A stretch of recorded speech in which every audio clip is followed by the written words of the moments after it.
Special forces के पास mission के लिए, एक्सट्रीम इम्पॉर्टेंट मिशन के लिए कौन कौन से इक्विपमेंट्स होते हैं?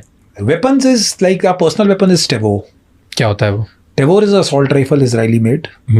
Israel Weapon Industries की है. It's a bullpup design, which is your moving parts of the weapon are inside the butt itself. It's a compact weapon.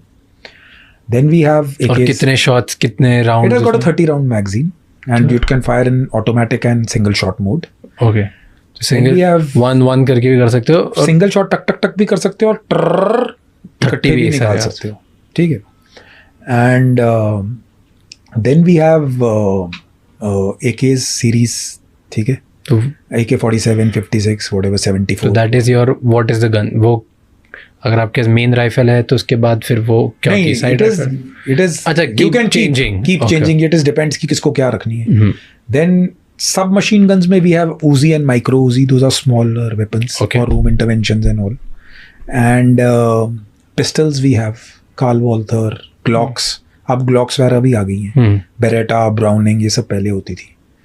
And these are the personal weapons which we carry. Okay. Support weapons में we have GPMGs, machine guns. Then we have Negev की आ गई हैं. अब तो Minimis भी आ गई हैं मेरे ख्याल से. They say they are coming. क्या होता है मिनिमीस? Minimi is a American, is a Belgian वो weapon जिसकी belt box होता है और machine gun type fire करो.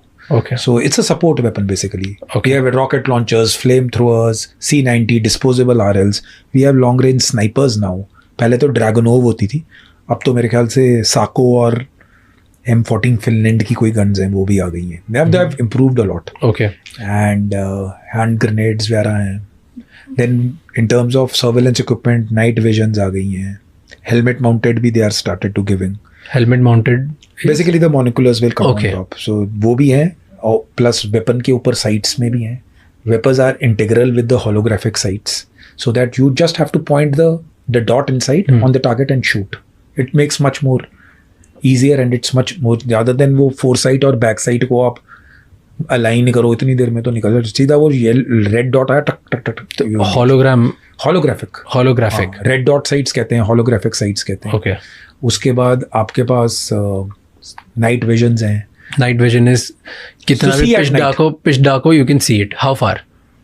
Depends. If you are sitting in a clear position of 50, 60, 70 meters you can see. अगर जंगल में हो तो फिर तो obviously it is ambient light. It's range is increase. यानी कि अगर थोड़ा सा मूनलिट है और थोड़ा सा हल्का सा है तो पिच डार्क जंगल में हो तो कितना दिखता है? 10-12 मीटर दिख जाता है? नहीं, कभी कभी नाइट विजन के साथ हाँ, देन यू कैन सी 50